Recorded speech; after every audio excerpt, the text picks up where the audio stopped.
Welcome to the Invernadero Mind Podcast. I am your host, Gabriela, and I'm so happy that you're here. Invernadero is the Spanish for greenhouse. It represents light, life, and a home for bright minds. In this podcast, I discuss hot present topics in today's culture, and our guests share their successes, challenges, and their journey in finding balance between chasing their dreams while protecting their mind and spirit in this fast-paced culture. In this inclusive podcast, we talk to everyone. Stay tuned and let's get the conversation started.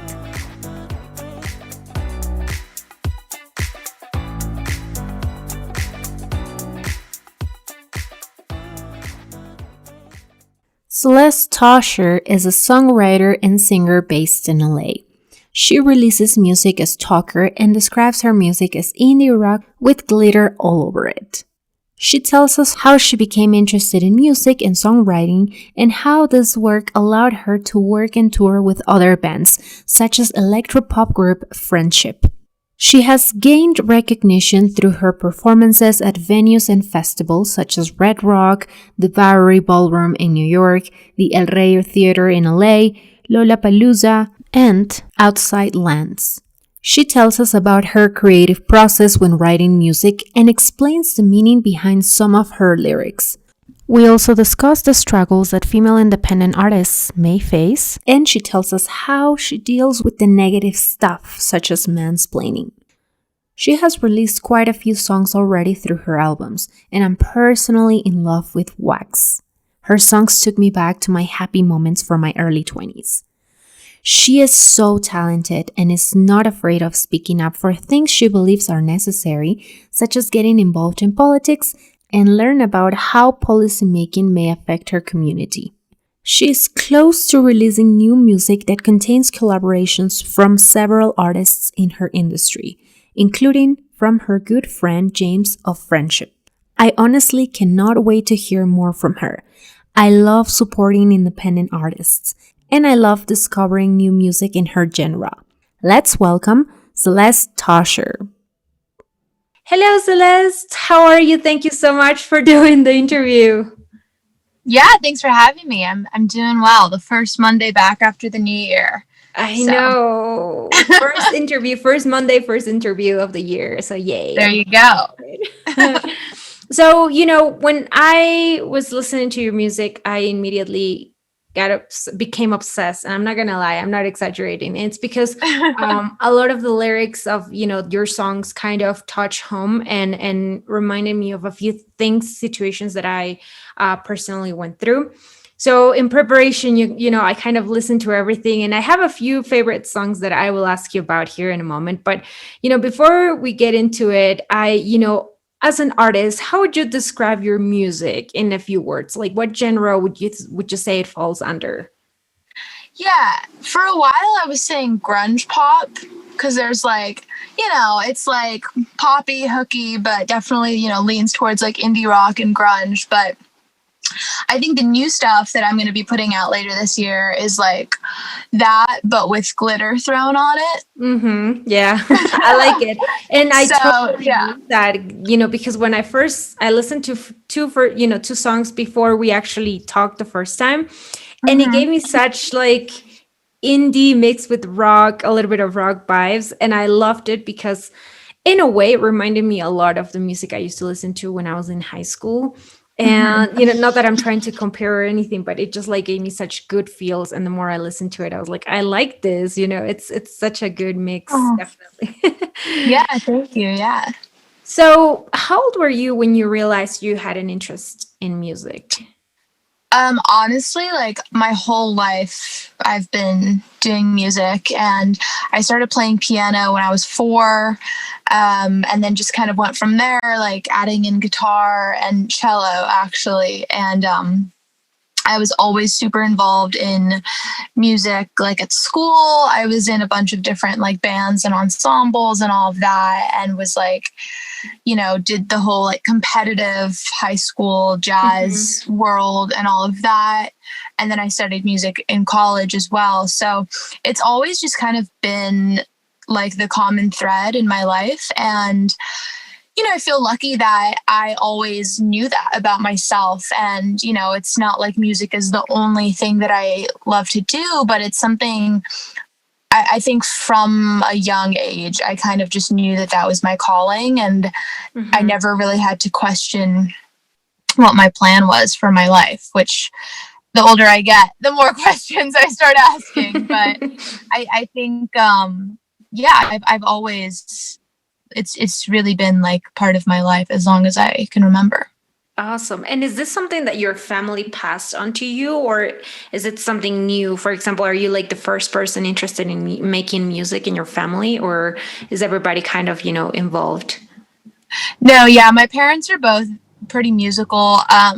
Both of them just do it as a hobby and just out of passion and fun. But my mom is a great singer, and my dad is a songwriter and guitarist and pianist. And so my dad is actually the one who started teaching me piano when I was like 4. So It was definitely a very musical household. And my parents never, I was very lucky that my parents definitely encouraged me to pursue music and helped me foster that talent and gave me, the resources and the support, really more than anything else, of, it being a legitimate thing to get really involved with. So they're both very musical, which is fun. Awesome. You're a songwriter yourself. When did you start writing lyrics?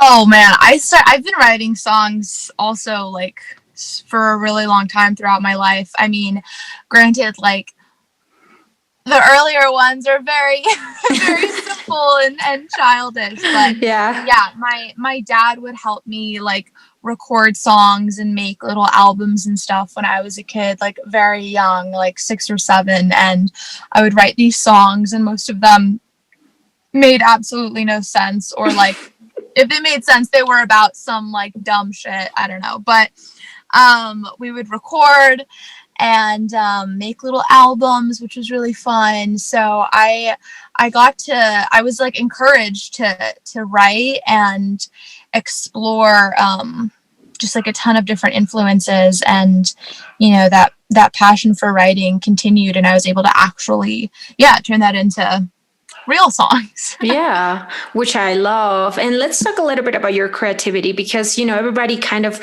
has their own, goes through their own creative process. So where does your inspiration come from when you think of the lyrics that you want to sing, you want to tell, basically tell the world?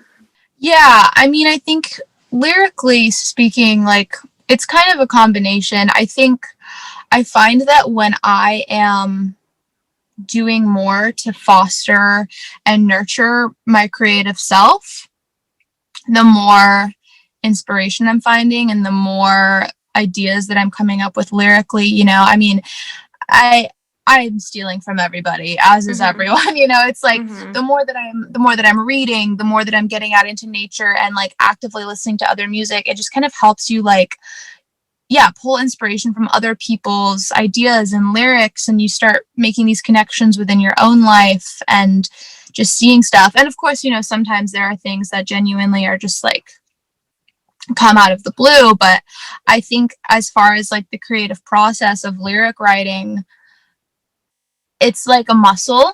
And the more engaged you are with your own like artistic spirit and creativity, the more ideas you're going to have. And, I think it's kind of like fanning this flame of creativity. And when you're not taking in other art, you're not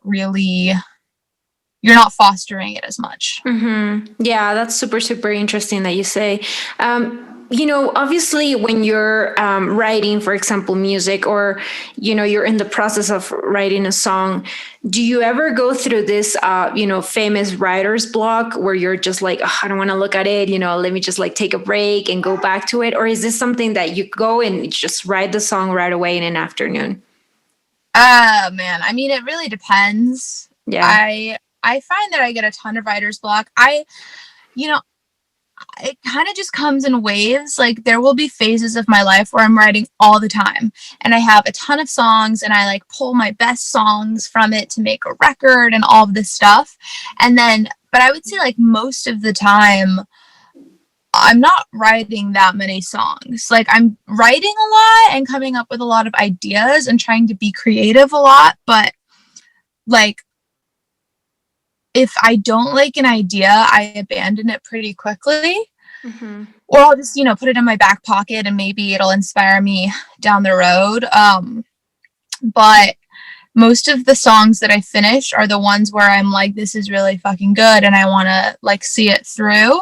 So like I'm not someone who has like a ton of songs lying around besides the ones that I release, because those are the ones that I really commit to. And I know some people who do it that way and some people who are writing all the time and then pull their best work. And I think, like I said, like it comes in waves, but I go through periods of writer's block where like I'm writing a record, I'm recording it, all this stuff.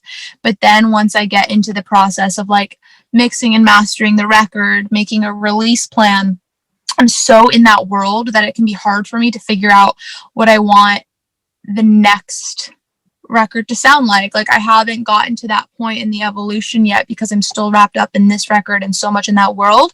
So in those moments, I'm not writing very much, but I try to be creative in other ways at that time, like painting, just getting outside, hiking a lot, reading, like anything that'll at least like start to conjure up some ideas. Exactly. Yeah.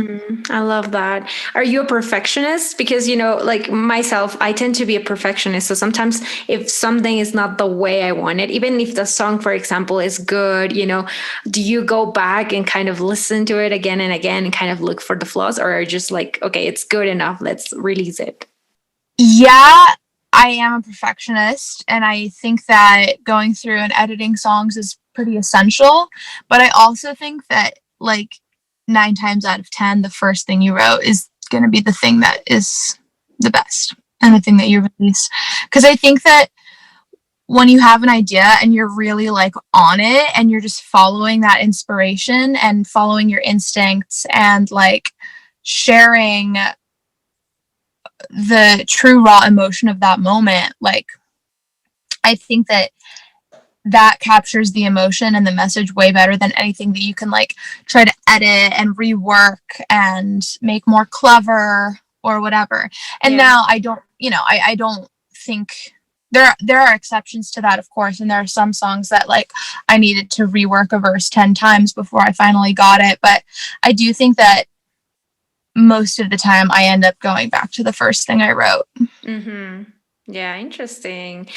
So how did you come up with the name Talker? By the way, I love your merch. I actually love, that black shirt that you have with the moon shape, I think it is. I was like, I'm going to get it. I love it because I just love the colors and everything. Yeah, I love it. So how'd you come up with the name? Well, my last name is Tauscher, and it's spelled Tauchar. So it doesn't really look the way that it sounds or is pronounced. And I think that, like my whole life, people have been mispronouncing it or misspelling it or whatever. I've gotten Tosher, Tauchar, to share, like all this random stuff that is not my name. So it was kind of like a good way of like paying tribute to my name while still keeping it like, something a little bit removed and something that people could actually pronounce. Because I didn't want to like completely pull my name out of it. It's very collaborative, but it is a solo project. And, it's like this vision that I've had for so long. And so it was kind of a way to combine the two schools of thought. Yeah. I like it. It's short. It's, the name and the songs, it just fits perfectly. So how hard has it been for you to position yourself in this genre as a female artist? Did you face any roadblocks, any criticism? Yeah, I mean, I think that as a woman making like rock music, any music, but, especially in such a male dominated genre, there's always going to be like mansplainers and people who really like want to question your knowledge or authority on anything. I mean, like, ask most female musicians and they'll, you know, tell you that they've had like a sound guy trying to explain their own gear to them, or like just shit like that, where it's like I've had people try to like explain my amp to me, or like explain how my own pedals work to me, or like how to play this part that I like is in my own song. Or, you know, or people who want to like, I did this podcast honestly, only like a month ago.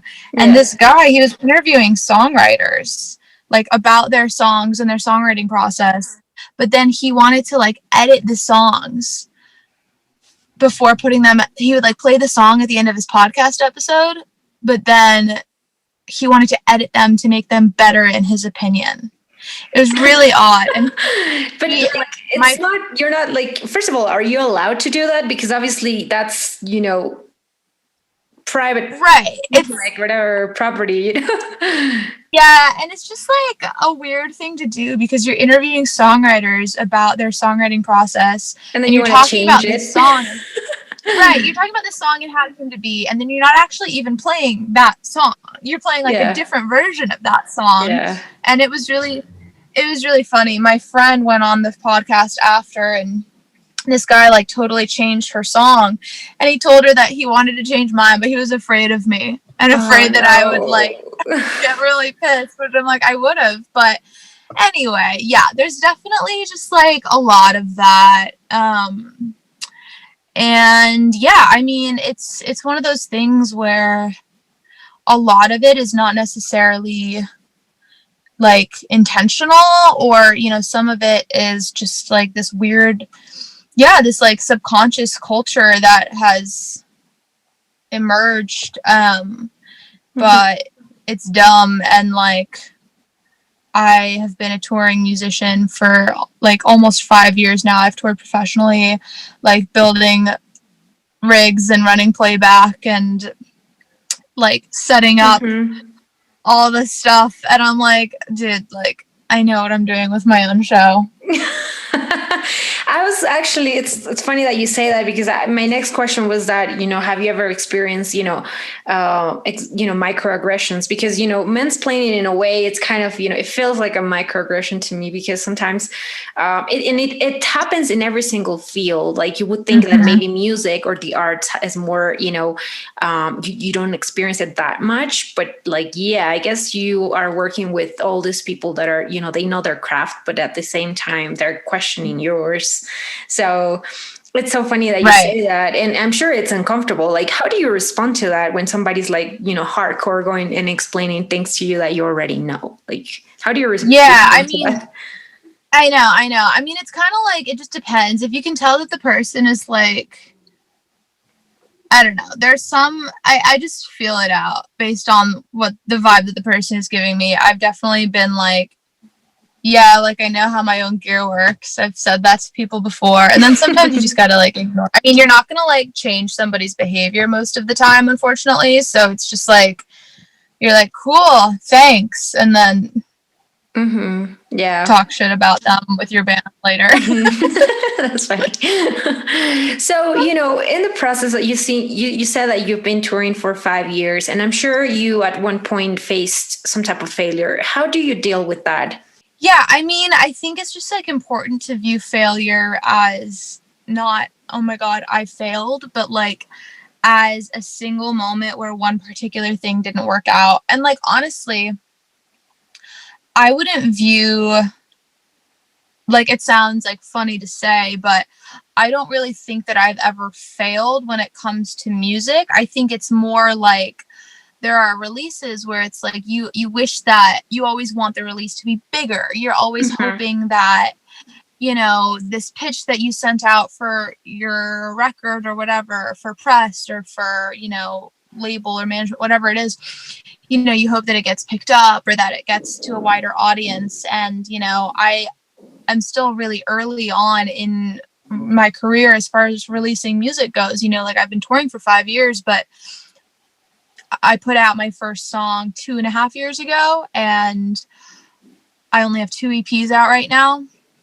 And so it's like I'm still building. And so my audience is small, but pretty strong and solid. But you're always hoping that, you're going to reach more and stuff. And so I think for me, it's just always been about like looking ahead and just not stopping, because I think that if you're consistently putting out great music and touring and building up, I think it is kind of like a snowball effect or like a domino effect, where it's like, if you're organically building, like each record, each release can only be bigger than the next. Like if you're promoting it well, you're reaching everybody who is already a fan of yours and more.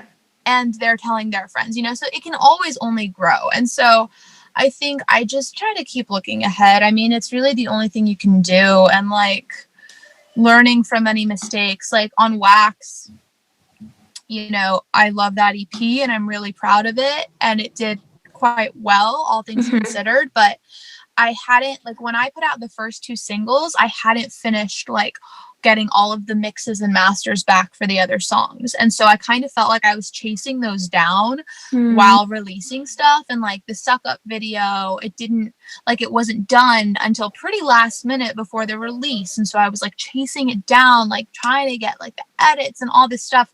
And now I'm like, for this new record, I've been saying I'm working on new music for months, because it's true, because I'm not going to release this first single until I have everything done and ready to go, so that I can like really make a plan for the next few months, like have everything ready and not have to stress about it. And so that is something that I did learn from the time before. But again, it's like less failure and more just like kind of learning to navigate the way that this stuff goes. Like you just have no control over how big of an audience it's gonna get. Like you do as much as you can, and then it's just kind of like whatever happens from there. And as a singer, do you ever experience imposter syndrome? Like, are you ever, in a position where you're like, questioning your abilities and kind of comparing yourself to other artists? Does that happen to you?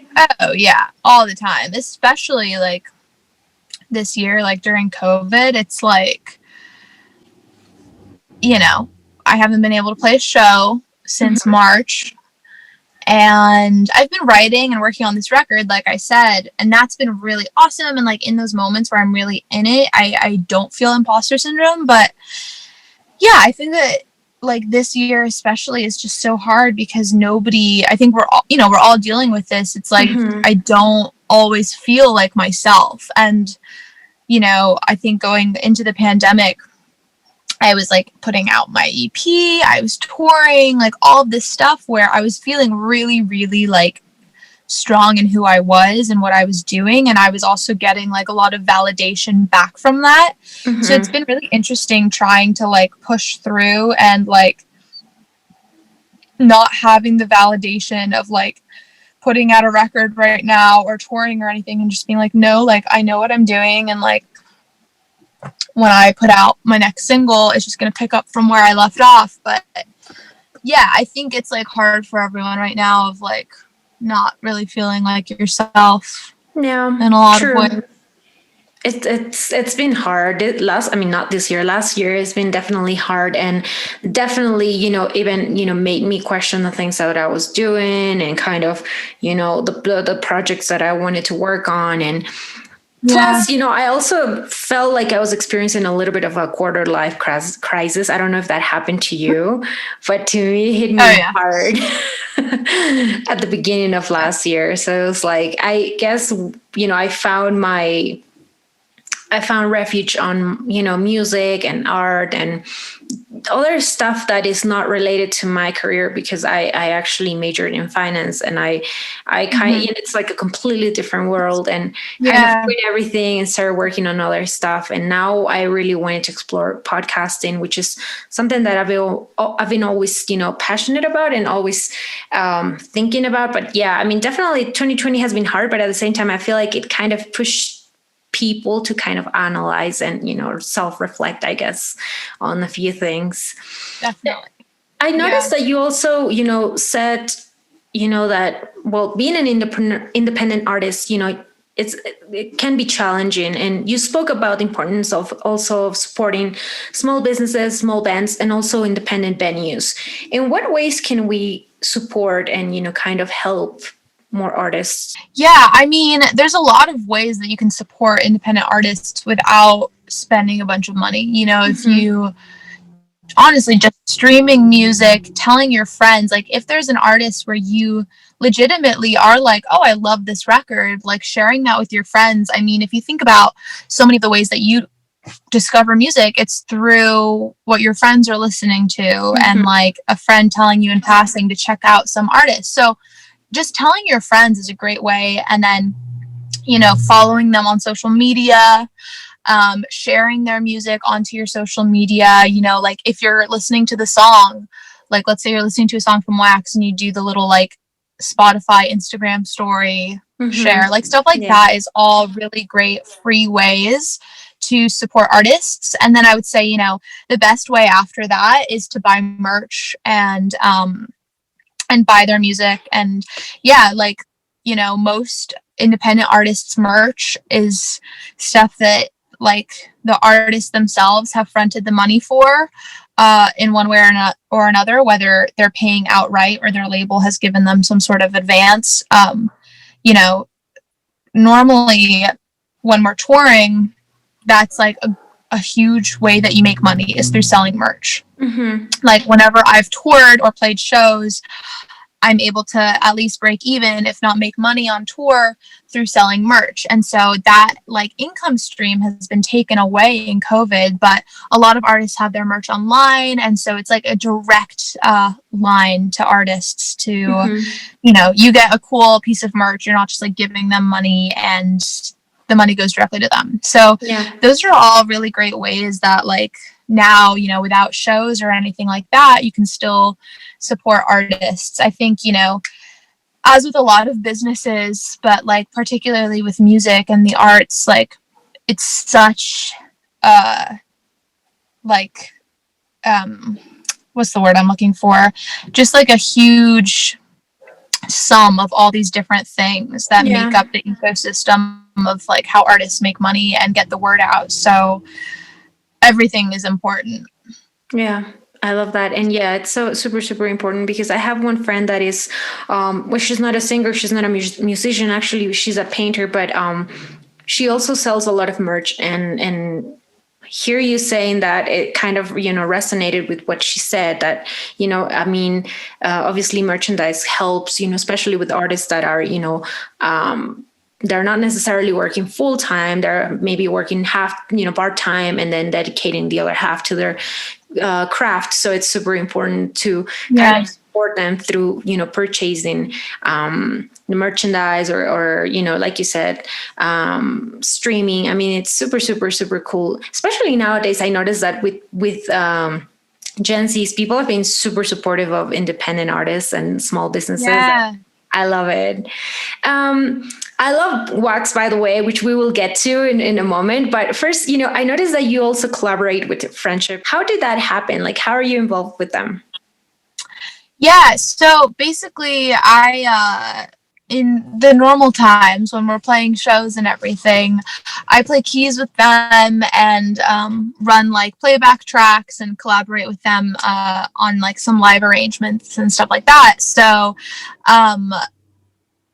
I basically, right when I moved to LA, like maybe 3 months in, honestly, I met this guy, Dan Sadin, who has since become one of my closest friends. He produces a bunch of talker music and plays guitar in my band with me, but he was also playing with Frenship at the time. And he and I started writing together and becoming friends. And it was like right around the time when their song Capsize like blew up on Spotify and they kind of had their like viral moment. And so they got all these offers for touring and all this stuff. Yeah. So they needed a keys player for live, and they were trying to find, a woman so that, they could also sing the lead on Capsize. And so, it just worked out that we that I joined with them. And yeah, I've been touring with them ever since. So it's been really fun. And it was cool because it was at a time where I moved to LA and I was like trying to get more involved with the music industry, but I hadn't exactly found my footing yet. And I hadn't figured out exactly what I wanted my own music to be for releasing. So I wasn't like ready to put out my own music.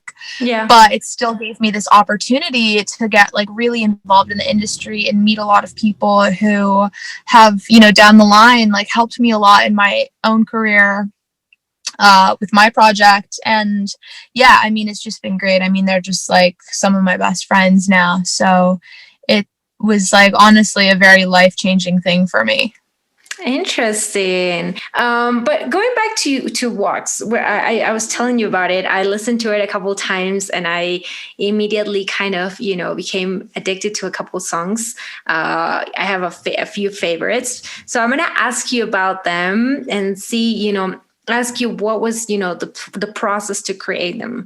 The first one that I super, you know, I loved was Learning the Feeling. I love the video and I also love the song. And there is a few lines that I'm going to quote and I'm going to ask you about it because it's super, it resonated with me. It says, days slip away when you leave them on repeat. Stay wide awake because I've forgotten how to sleep. And it's so funny because I used to suffer from insomnia. Like I had a hard time sleeping when I was in college, just, you know, because of school and also because I was, you know, questioning my career itself. And it was just a mess, especially, you know, my sophomore year, I think. And, you know, my days literally felt like they were slipping away. And of course, I couldn't sleep at night. So, you know, when I heard this, I was like, it kind of immediately took me back a little bit and made me think of my own like crisis, I would say. I love it, you know, and it seems like songwriting is a release of emotions. Like what was in your mind when you wrote this and when you actually created this song? Yeah, I mean, so I wrote Learning the Feeling with two of my really good friends, and we were all like in this place where we were coming out of some sort of rut, you know, emotionally, like feeling stuck in like career and all of this stuff. And so it was like, I think the line days slip away when you leave them on repeat is really talking about how like you do feel like you're losing time and like really losing track of time when every day feels like, yeah, you're just stuck in place and like running in place, not really able to make any progress. And so funny now, like with COVID, I'm like, yeah, every day is on repeat. Oh my God. Isn't it? It's so funny. Yeah. I know. But yeah, so that was where that line stemmed from. Just like that feeling of being stuck in place and you cannot like get a grip to move forward. It really feels like time is just kind of getting away from you. I love it. When I heard it, I had to play it again. I was like, oh, this makes me like remember when I was going, you know, when I was in college. And it's so funny. The thing about music is that you can write a song, you can create a song, but everybody kind of will like take it and analyze it the way it's more convenient for them, because obviously everybody goes through different things. So I love, you know, that now that hearing you explain it, it kind of makes sense, you know, the way you wrote those. Yeah. Another one that I loved is Keep Me Safe, which I love the video and I love the lyrics, especially this line that says, the shorter every minute seems, counting till the moment that you leave, you know, I loved it. Is this from a personal experience? Because it feels like, you know, people can resonate with this in so many ways under so many circumstances. So is this something from a personal experience? Yeah. This song was actually inspired by like my best friend from high school, like one of my oldest, closest friends moving across the country. And it was like written at a time when I was seeing her a lot, despite the fact that we had both like, you know, left home, gone to college in different places, all this stuff. But we were in this phase of seeing each other a lot, and she had moved back to California for a minute, and she was about to to leave and move to Texas for a job. And I really felt like I had been leaning on her for emotional support a lot in that time. And it was just like this moment of like, oh my gosh, like that life is about to go away, and that like, not crutch, but I don't know, like that lifeline is going to go away. And so it's, the shorter every minute seems, counting till the moment that you leave. It's like you're trying to not think about it and like not let it take over your life, but at the same time, like you can't help but think about when that moment's coming, and it makes that time seem even shorter and shorter. And like that song is like a great example of what I was talking about earlier with writing lyrics, and like being in these phases, being really inspired by others, and like being in eras and phases of life of like really consuming a lot of other art and being just generally creative, even when you're not writing music. And that's at that same time, I was like really in one of my more like generally artistic, creative periods of my life in the last few years. I would say I just like I had gotten into this place where like I didn't have to work that much for a couple months. I forget why. Like I forget if I lost my job or I forget what happened, but like I basically had a bunch of time to like go on hikes with people, read books, watch like all of the like critically acclaimed Oscar-winning movies that year, like everything, just like trying to like take in as much as I could. And I was reading The Picture of Dorian Gray by Oscar Wilde, and it's like one of my favorite books now, but I was reading it at the time, and that is like one of the most beautifully written books I've ever read. There's so many just like beautiful lines with really awesome imagery, and there's this line, it's not verbatim what I wrote, I didn't like steal it exactly, but there's this line about time feeling like a hammer, and like, like hearing every swing of the hammer with every second. And that is where I drew like the initial inspiration of the opening line, like the clock is ticking down like a hammer to my skull. And it was like that line, I didn't really know what I was writing about, and I hadn't really processed the emotions of like my friend leaving. And I wrote that line just inspired from like reading one passage in that book. And it just opened up this whole world where I was like, yeah, that is what time feels like, because this person is leaving me and all of these things. And I wrote it, and I wrote those lyrics like in 10 minutes sitting on an airplane. Wow. Yeah. So that was like a release, like you had to experience, like say it into or put it into paper. Yeah, totally. So, doesn't happen like that every time, but yeah, that's kind of where those lyrics came from. Love it. And I have two more favorite ones. The other one was Break Up My Fall, which I loved. And I gotta say that at the beginning, the guitar, I was like, oh, this sounds so good. And I find your voice, especially in this one, beautiful and soothing. So tell us about that song. Yeah, that one was another one where I feel like you can hear it in the song. Like that was another one that just kind of came out. I wrote those lyrics in one sitting, and it kind of fell out of me. And I wrote it. I'm not really the type who like stays up really late working on music and then wakes up really late and like is creative into the night. Like I don't really operate that way. I like being up early and all of that. But for whatever reason, I like came home that night and I was just feeling really, really heavy. And I started, just like messing around with that guitar line, and I recorded the whole demo like that night in just a couple hours and wrote those lyrics. And I don't know, I was in a place in my life, and I had just been talking with my friend about this too, of like feeling so much like I was just falling through space with nothing to hold on to. And I felt very lost, and like I didn't know like where I was going to find my footing. And I yeah, I just kind of was like, you know, there's the whole, you know, like, I guess you would call it a chorus. I don't know. It's like not a normal form song, but like, you know, the part that's like, in the sky, I am small. Would you please break my fall? Wish that I had hit the wall. Please break my fall. And that was like basically just saying like, I think I would rather like hit rock bottom and like just like have some semblance of like something to grab onto than to keep feeling like I'm just like flying through space with no idea what I'm doing. Yeah. It's so real too. Like everybody can feel that at one point. I mean, at least, you know, people that are going through regular, you know, hardships, you know, life is so unpredictable. I mean, you can feel the lyrics.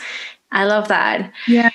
And my last favorite one is My Personal Space, because I consider this one as such a piece of art. You know, the lyrics touch home so hard. And I gotta say, this makes me want to like kind of go in my room, light some candles, you know, like just lay down and deal with my emotions, because sometimes, you know, like depends on what I'm going through. Sometimes I just like have to take a moment and like lock myself in my room and kind of deal with what I'm feeling before I actually go out and start socializing with people or talking to people, you know. So there's a part that says, my mind's not safe, my thoughts, they erase, and I've been comfortable just living in my, you know, in last place. Yeah. What were you thinking when you wrote this sentence? The whole song is about like feeling like I am trapped in my own head and can't get away from my thoughts. And, you know, a lot of the lyrics kind of describe that in different ways, but then at the bridge here I kind of wanted to just like take a moment to say exactly that, like, my mind doesn't feel safe, my thoughts are like my thoughts race, like honestly just very literal for a second, because I felt like this song is there's so much imagery and metaphor that I wanted to take a moment to just kind of say it like it is. But yeah, there's this, you know, this whole idea of like my thoughts racing and all of this, you know, stuff. And as my thoughts race, I am ultimately the one who ends up losing. And that's like kind of this whole thing of like living in last place. It's like the more that my thoughts race, they're just taking over. And I had this image of them. I had this little image of all my thoughts like running on a track and just like outrunning me, and I can't keep up. And it's such a silly little image, but it's like so how I was feeling and how I still sometimes feel, or a lot of the time, honestly. It's like, you know, your thoughts are racing and all trying to control each other, and you're trying to have control over your thoughts and your brain and all of this. But the more that you do that, you're the one who ultimately ends up losing and standing there in last place. Yeah. So yeah.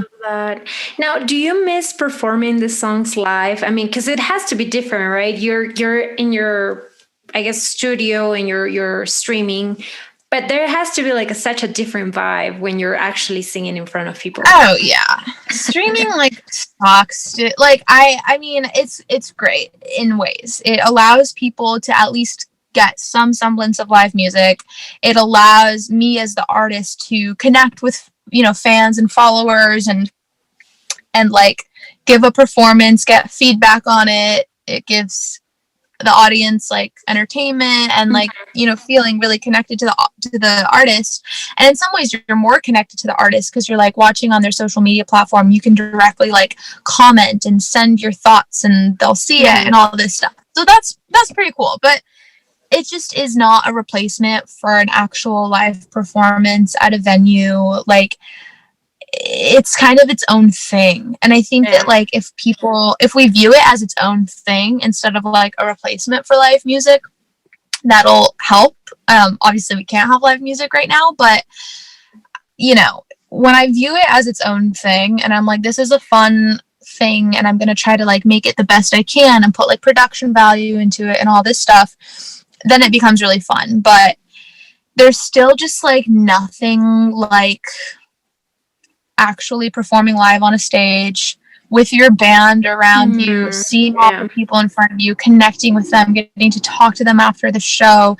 That just live energy, it's just like such an energy thing. And you know, I love writing music, I love singing and playing and all of this stuff, but like at the end of the day, performing and touring is like my ultimate passion. Like if I had to be stripped of everything and I could only do one thing, like that would be it. And so yeah, it's been really hard. I mean, I was touring a lot before the pandemic. I had a bunch of other shows lined up, South by Southwest, a bunch of showcases there, all of this stuff, and it just kind of disappeared. And I think I do really miss it. My life, along with so many musicians, like my life just completely changed. And I honestly, like on New Year's at midnight, I had kind of like this existential crisis where I was like, I feel like I can't remember what my life was like before this in ways, but that said, like things will go back. We will have live music again. I don't know about this year, probably not until next year, but at least we'll see some semblance of normalcy in other ways this year, I think. But I don't know. I'm trying to, despite the fact that I really miss it, I'm trying to not dwell too much on the past because there's no point. I'm just trying to like prepare myself for the future. I'm finishing up a new EP with a bunch of songs, and I'm going to start releasing it at some point within the first half of this year. And gonna do everything I can to like do as much online, and make the most of it online as I can. And then hopefully, like by the time everything is out, whatever, maybe there's a world in which I can play a show for it next year. So, I think the only thing that we can do is plan ahead at this point. But yeah, I definitely miss it and think about it often. I bet, because playing your, I mean, like you said, it's about the energy, and also you get to see in real time how people react to your music. Like either they love it or hate it, or they're not sure about it, but you see them like sing into it or dance into it. So it has to be super cool. You've also been active on social media and share your thoughts on politics as well. And I noticed that you were also involved with Defeat by Tweet, which for people who don't know, this is such a cool project because, they basically donate to Black-led political organizers in swing states every time Trump tweets, which is super funny because, he tweets a lot. And I saw the invitation, for the invitations all over Instagram for their events, they're streaming, especially this event hosted by, I think it was Youngblood and Noah Centineo, I think. Yeah. And which where you performed. Were you nervous about this, or was this something like natural because, you were in your studio? Oh, I was like so stoked just to perform and do anything. Like, because we went, so it was like one of the sponsors putting it on was this group called Winston House that I've been involved with over the last few years. And they're really, really cool group. They're based in Venice on the west side of LA and have really created like this home for creatives and musicians and artists because there aren't a lot of music venues over there. So they were kind of like a hub for music on the west side. And so they, right before the pandemic, it sucks. The timing was terrible. They opened, and it always was like at someone's house. And then they opened like an actual studio space where they were going to have shows and all this stuff. And of course they opened it in like March. But that's where they had the filming. And so they had like all the COVID protocols, like everybody had to wear masks. They only let one performer in at a time, like all that kind of thing. But I was so stoked just to like go somewhere and play music and see people. And yeah, so I was not nervous. I was like really, really, honestly really excited about it. And it's also kind of one of those things where I think maybe I would have been nervous if it were like a performance in front of people, but it was a performance for a phone. And so you can't, even though that there are a lot of people watching, you don't even see it. And it wasn't like, I wasn't looking at a front facing camera. It was like, turned the other way. So I didn't even see the screen or anything. So I'm just like in my own world performing. So but that was to see really it cool. After. I was like, yeah, exactly. I saw it after, which you're always like, okay, like I hope people were nice to me on the comments, but people were, so that was good. I felt pretty good about that performance, but it's so funny. Yeah, that was like one of the few like actual live performances I did this year.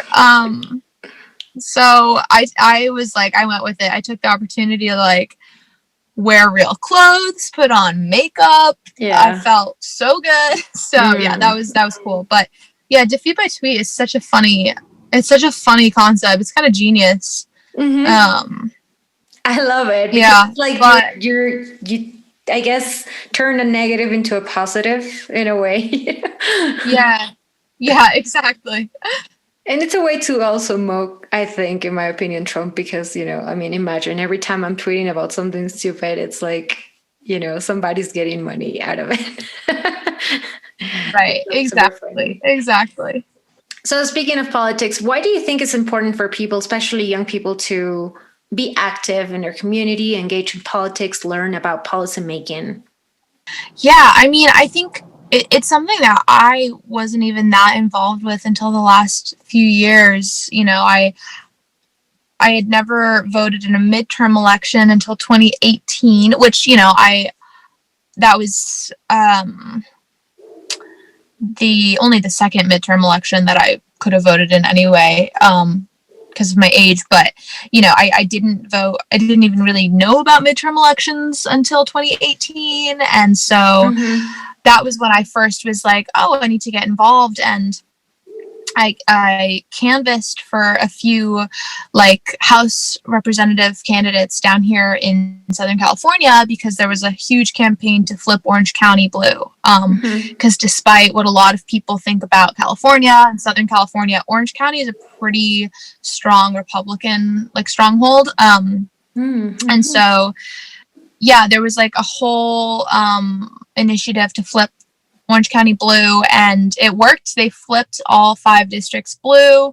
And I think that remained the case this year in 2020. I can't remember if they lost 1 seat or not, but it was like this really awesome opportunity to get involved and start canvassing. And I realized, it's something where I guess you always quote unquote know that like local politics are important and like that it's important to be involved in your community, but there's actually so much that you can be involved with on like a local and regional level. And, I think it's really important, like who the president is really important, because you have somebody like Donald Trump, who is like terrible at diplomacy, terrible at international relations, like gives a really bad name to the country. Nobody takes us seriously. He, elects these, far right people to his cabinet. He is encouraging all of these like hate groups, all this, as we all know, tale as old as time. Here we go.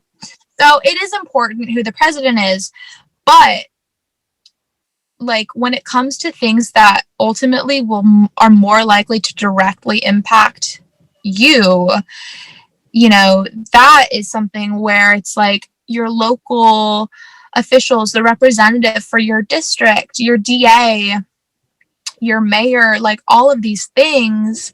And I knew, obviously, like I knew about these things beforehand, but it wasn't something that I really paid that much attention to, and I didn't know who my DA was or like anything like that. And I think it's always been really important. And then I started getting more involved a couple of years ago, and then this year, with all of the Black Lives Matter protests, it was something where, in Los Angeles especially, there was like a big movement to vote out the DA, who at the time was Jackie Lacey, and vote in George Gascon, who is the former DA of San Francisco, and a lot more like progressive and about rehabilitation versus like overcrowding of prisons and everything. And so that was the first time that I was like really interested in who the DA was. And, I tried to like actually be as involved as I could. All this to say, I think that, like on that local level and regional level, there's so many things that you don't even think about. And it's such like this intricate, interwoven part of how your city works, of how your county works, of how your state works. And, you know, I think that young people have such an opportunity to make their voices heard, because it's like some staggeringly low number, like 18 to 24 year olds, like that demographic just doesn't vote. Wow. And that, I think, shifted a lot in this election, because it was so, you know, as more Gen Zers are eligible to vote and more of them are like way more involved in politics, you know, getting information, there are way more of them are on the internet now than, you know, we were, or people older than us. Yeah.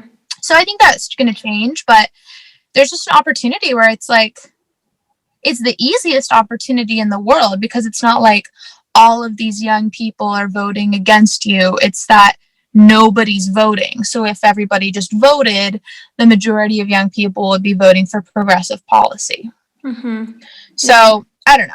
I think at the end of the day, like, I'm definitely not an expert and find myself getting freaking schooled all the time by people when like, but I'm trying to, you know, keep learning and be involved and speak up. You know, I mean, we're speaking today on the day before the Georgia Senate runoff election. Mm-hmm. And you know, I've tried to speak up about that as much as I can, and like spread the word and reach out to people I know who are in Georgia to encourage them to vote.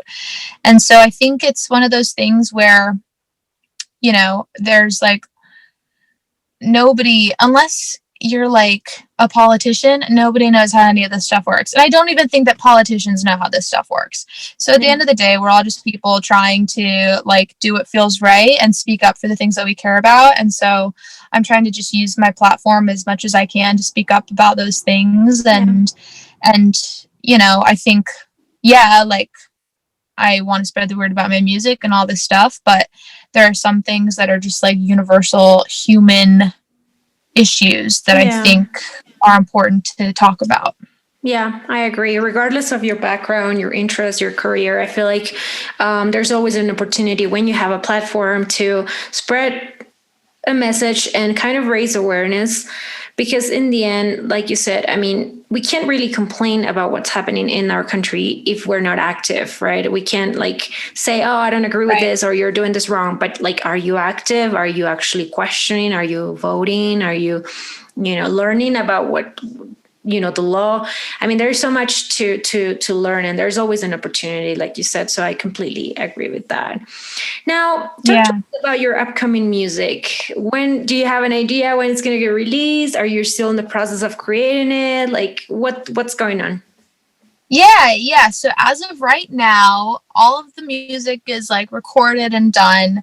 We are finishing up like the mix and master process. So it'll all of the music will probably be done this month, which is super, super exciting. Yeah. It also means I don't know exactly when it's going to come out. I think, you know, I want to send it around a bit, like kind of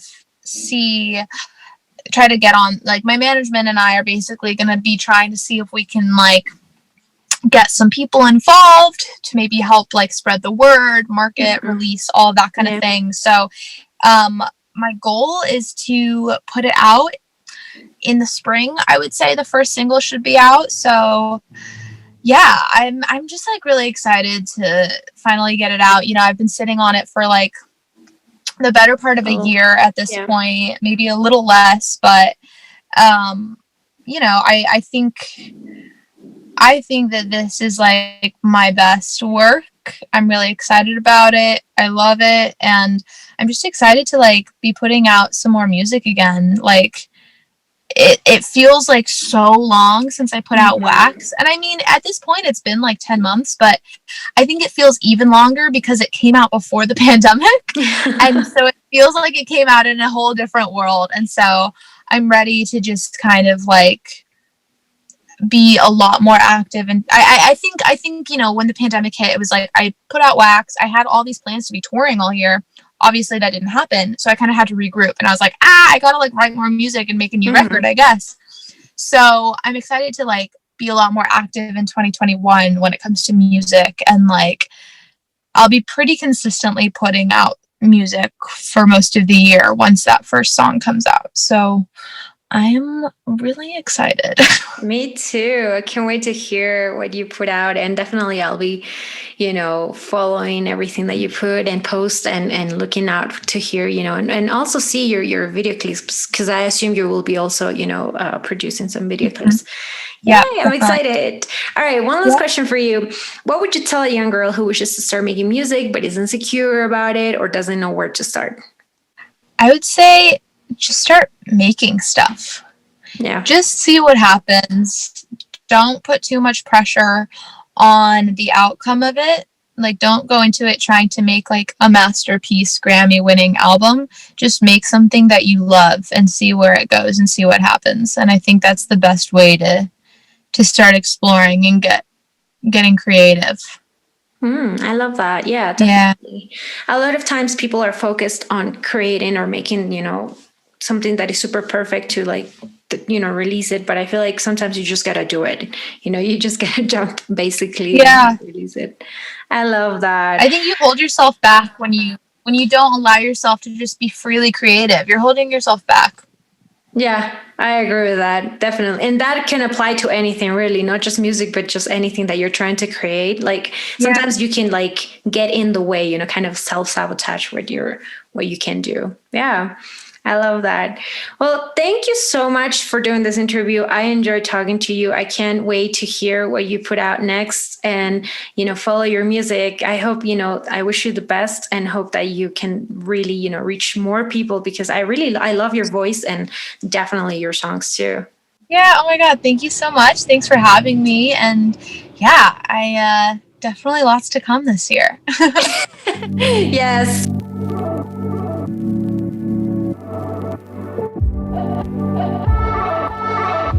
Thank you for listening to this episode. You liked what you heard? Tell me what you liked in the review section, and if you want more episodes like this, please share your suggestions. After this episode, I invite you to follow the Invernadero Mind Podcast Facebook page, where you'll be able to find show notes, resources, and other information about this episode. I can't wait to see you there.